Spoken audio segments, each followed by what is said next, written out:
This is a Caprino studio production, and I'm your host, Arun Sridhar. On behalf of all of us in the production team, I want to welcome you to another episode of our immersive production. So please wear your headphones or use an appropriate sound device to listen to the podcast. It is only right that you get to hear the episode in the way we intended it to be. Let's start then, shall we?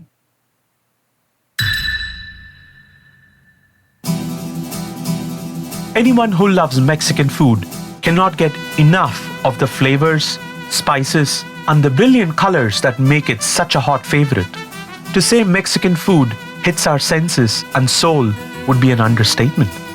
And if any of you have lived in the southern United States, for instance, either in Texas, New Mexico, or Southern California, where many Mexican immigrants live, you would have to be living under a rock to not have enjoyed the annual festivities of Cinco de Mayo.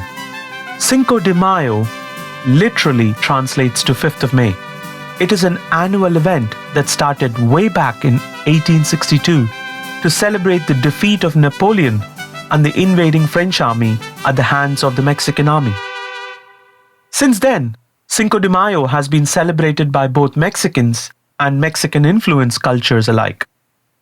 Unlike the US, where celebrating Mexican food and tequila have become commonplace on this day, Cinco de Mayo is celebrated with much fervor and fanfare in Mexico.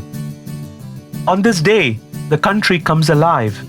Women dance on the streets in vibrant costumes, their white embroidered silk blouses embellished with tiny decorative beads, and floral skirts decorated with sparkling ornaments, sequins, and camarones gleam with every move. During festivities, it's not uncommon for ladies from well-to-do households to gift these vibrant skirts to their domestic helps. A gorgeous geometric pattern shawl or rebozo made of fine silk completes the costume. But why am I telling you all of this?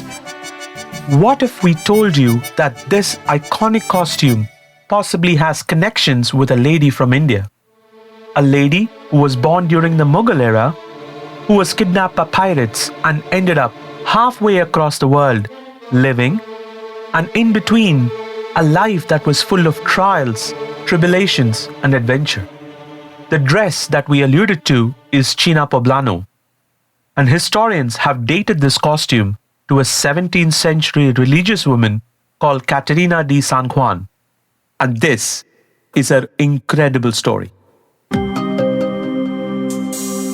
From Caprino Studio, this is A Road Less Traveled, a podcast that seeks to dig deep into our collective archives to take you on a journey to show you how stories about India, Indians, and foreigners that are relatively unknown and underappreciated have changed and impacted our lives, society, and culture.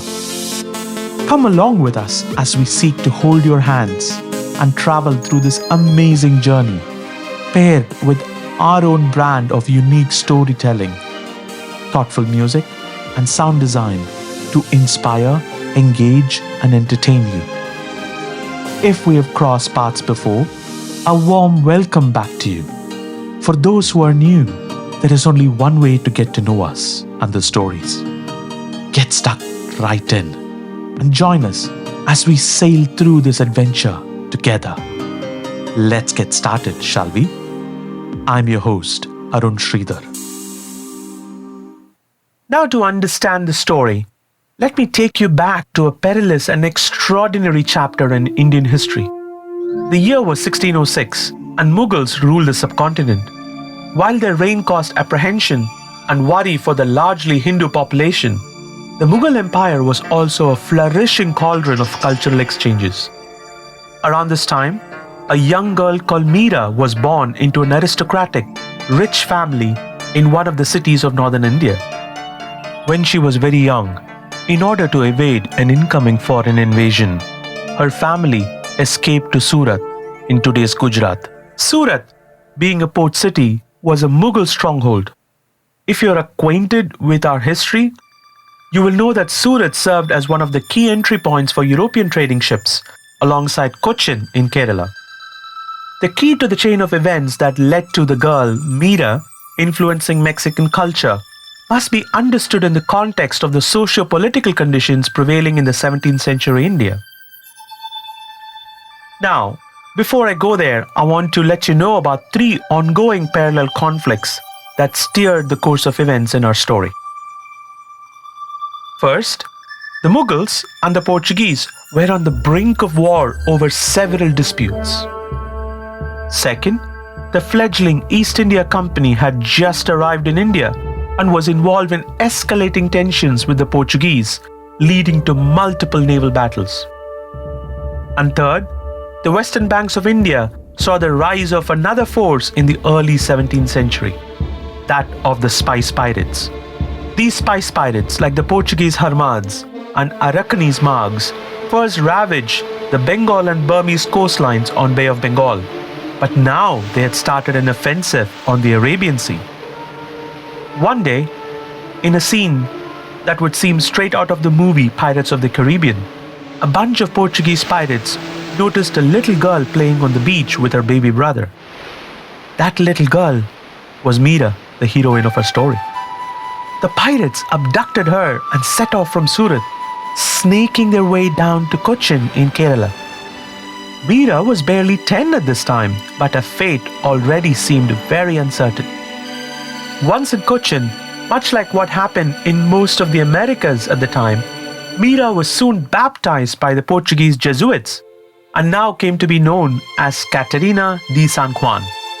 From Meera to Catarina, a journey of sorts was complete. Next, from Cochin, Catarina, along with her pirate captors, set sail across the Indian Ocean to faraway Manila.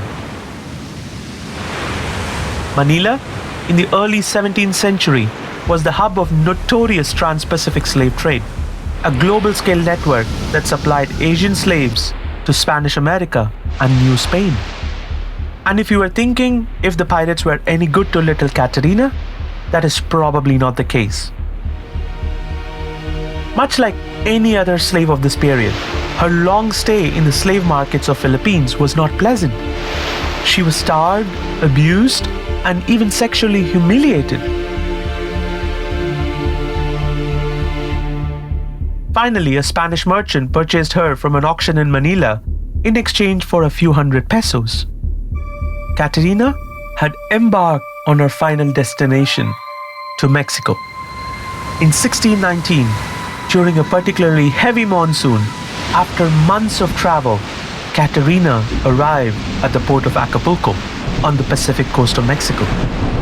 From there, she had to make a very perilous journey crossing 400 kilometers through the rough terrains of Via de China, traveling north to Mexico City and eventually reaching Puebla in around 1621. And if you're wondering why I said the rough terrains of Via de China, it's because this was the route used by Portuguese to transport slaves from China. As a result of which, Spanish slave owners began to call all slaves from Asia, ignoring their cultural and ethnic origins, as Chinos, or slaves from China. Keeping with the times, Catarina was also stamped as a Chino. Her Indian roots began to fade with time. But once in Puebla, Catarina, now in her late teens, was hired by a Portuguese army captain, Miguel de Sousa, as a housemaid. Over time, she established herself as an efficient domestic help who understood the Hispanic household culture. And after the death of Captain Miguel de Sousa, she was emancipated and started to help a cleric called Father Pedro Suarez in the proceedings of the church. Father Suarez had arranged her wedding to one of the other free servants of Asian origin by the name of Domingo. What happened next is almost the stuff of legends. After Domingo's death, Catarina became a devoted servant of the church and was recognized by the people for her visions and powers of prophecy. In fact, she even prophesied the death of the Viceroy of New Spain. Her popularity as a miraculous woman went on to inspire myriads of texts, paintings, music, and even Hispanic art. So much so that she is remembered as China Poblana, as a tribute to her Asian slave heritage. I know what you're thinking.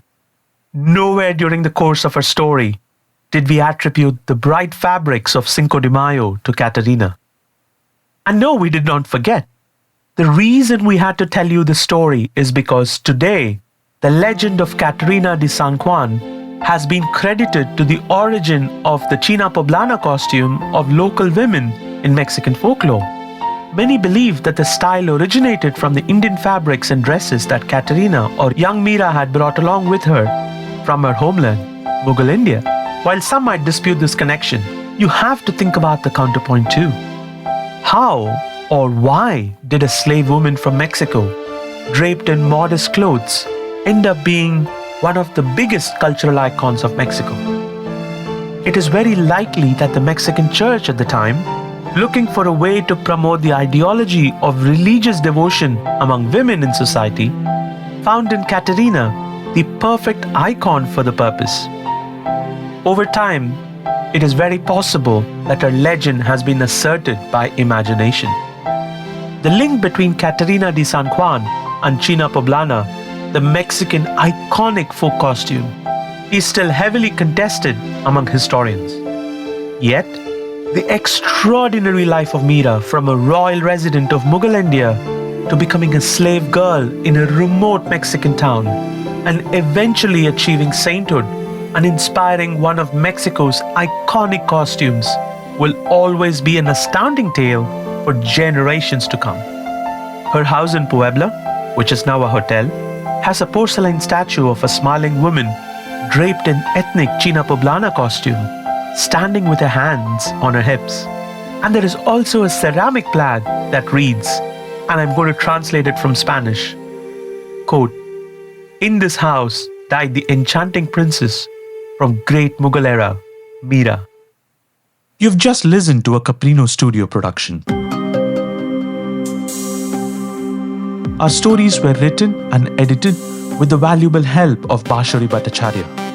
The impeccable compositions that you listened to were performed by Dr.ShivaShankar, and the sound design was done by myself and our wonderful sound engineer, Mr. Swaminathan ThiruGnanaSambandam.